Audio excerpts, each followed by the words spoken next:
Hi, Raul. Welcome to Seamless and welcome to Digital Works. Nice to have you here. What do you think? What are the buzz? How's the energy here? Thanks a lot for inviting me and having me in the podcast. No, it's fantastic. Great environment, great vibe, and very happy to be here. Amazing, amazing.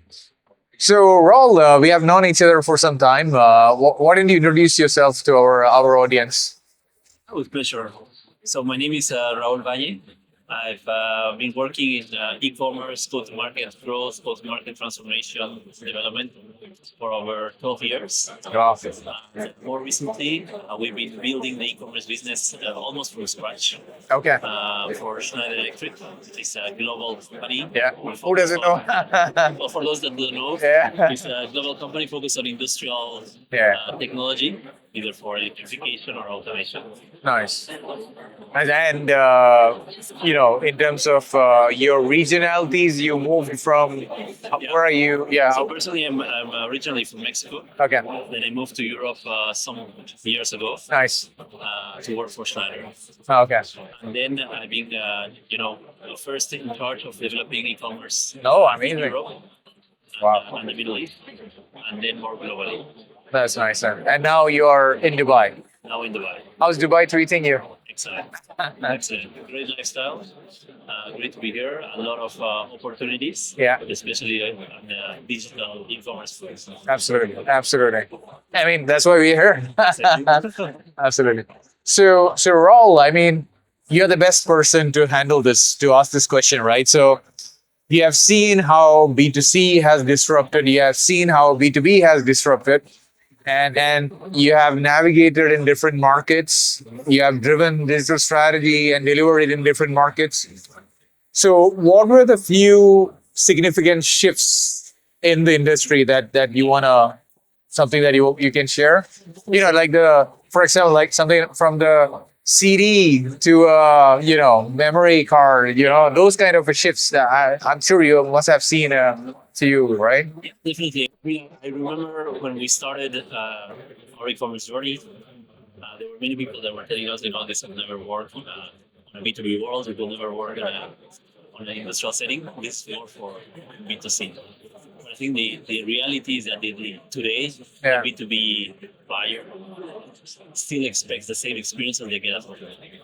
At the end of the day, they go home, they have a B2C experience, and they want the same thing True. at work. Moreover, there are more and more, digital native buyers Yeah. that expect the same. And what we've seen is that when you have a really good experience, not only in this industry but across industries, Yeah. this becomes quite a differentiation. True. And we see that with a good experience or based on a good experience, you have a better customer satisfaction. You're able to cross-sell or sell more to your customers. Higher average order value, so it's good for business, good for customers. Amazing. How did you navigate that piece? Like how did you sort of drive that B2C experience into, which is very valid, by the way. Huh? I mean, a lot of things should be different, right? In that strategy, like the people in your team, B2B team, the way they look at product information, something as simple as definition of a product will be different from a B2C guy, right? There's no consideration for a CEO, right? For B2B in that sense. So do you have any interesting things in that perspective? I think in terms of experience expectations, they're pretty much the same. Okay. Yeah, B2B buyer would expect that a purchase is easy, Yeah. accessibility to the information, seamless delivery, good customer support. So very similar to a B2C. Yeah. I think where there's a difference is in terms of the buying behavior. Okay. And the kind of what do they need to make a decision to buy. Interesting. And in the B2B, even though it seems like just one type, Yeah. at the end, the B2B customer will have different approach to payments. You can have a B2B buyer that buys something for maintenance. Yeah. So very similar to B2C, you want to find the right product. So SEO is important, search is important, find the right product, right price, good availability, get it fast. But then there's a bulk of the business that is also done more if anticipated or planned purchases. Here, I think the needs are slightly different, Slightly different. and what they need to make the decision is slightly different. And it's more about getting access to the right data information to check the specification will maybe help on configure a set of products, doing bulk purchases with maybe bulk discount, request for quotation. Yeah. Especially in this region of the world, there's Yeah. a lot of need of Absolutely. negotiation. Right? Absolutely. So how do you translate that quotation and negotiation that happens many times? I think the pricing strategy is very different, right? Pricing strategy is different. Payment options are different. Yeah. So all that has to become I mean, let's zoom in on the payment side. Do you have any interesting things to share there? Like, how do you facilitate a B2B? Is it more kind of an offline process that, book the order or book the sale and then you do the payment behind the system, or So we have how we done e-commerce is both on our own platform, okay. but also Okay. with channel partners. Interesting. And I think what we see consistently is that when it comes to payment, Yeah. you start normally with a credit card Yeah. as a Correct. but very quickly we move into kind of credit lines, credit Ah. lines, Nice. deferred payments, and so on. So you do that, like, We all As a- have partners, okay. and I think That's a good revenue channel as well, right? and the ability to provide those different payment options is a lot of value.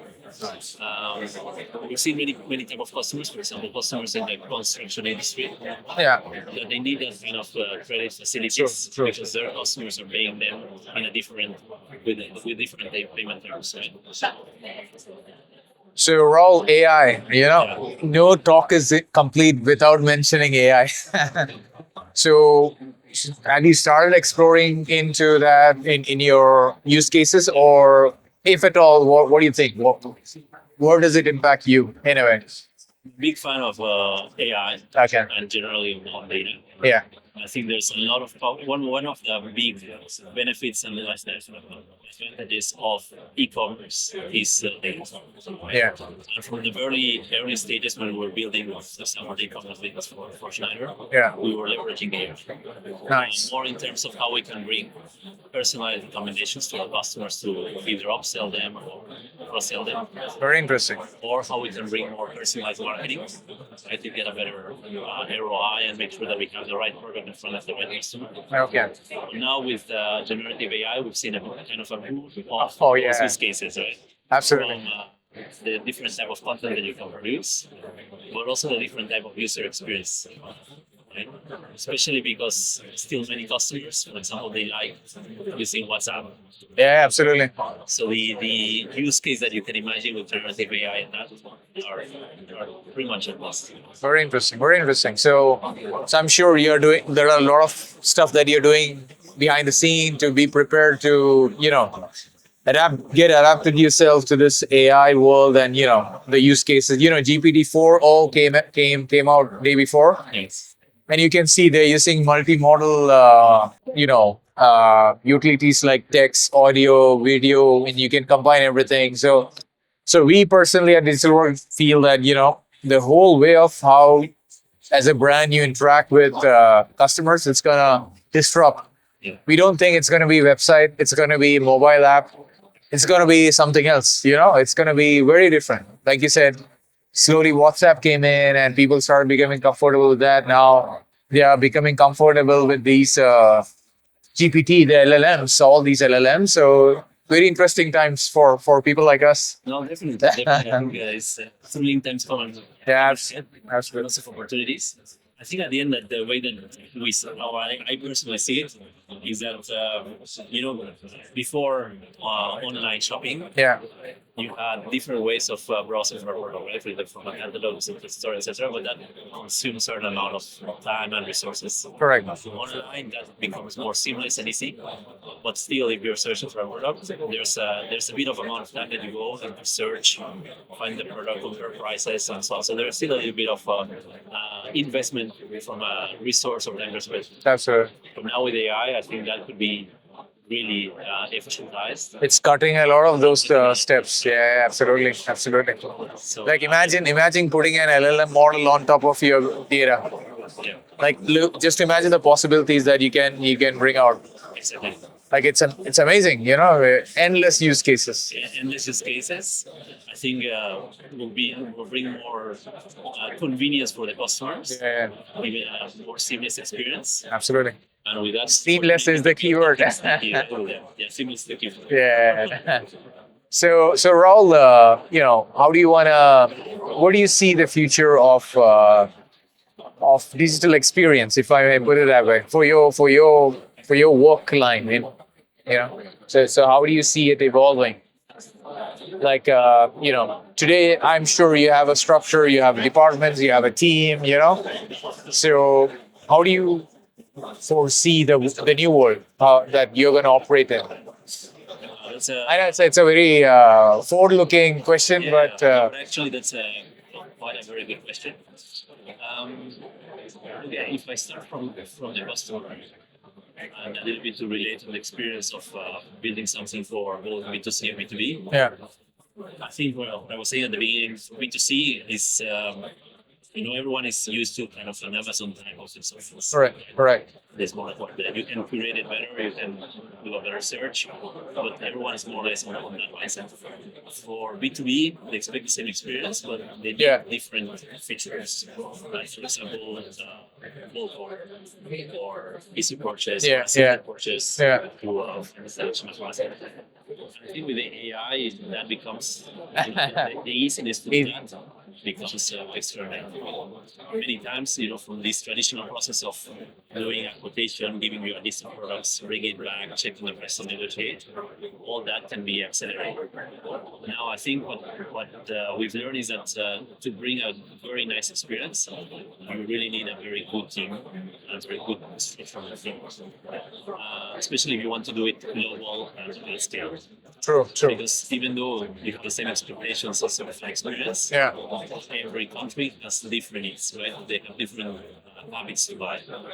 So I think then it's about finding the right balance between building the right infrastructure in terms of data, content, etc. And an AI model can use to do a kind of a seamless experience adapted to each local customer. Very interesting. Very nice answer. So yeah, I think Raul, really nice to have you here, and we'll keep talking. I'm sure in the coming days we'll keep talking and we'll keep seeing each other. We wish you the best, and please do come and talk to us again. Thank you for having me again. No problem. It's been a pleasure. Absolutely. Stay in touch. Absolutely.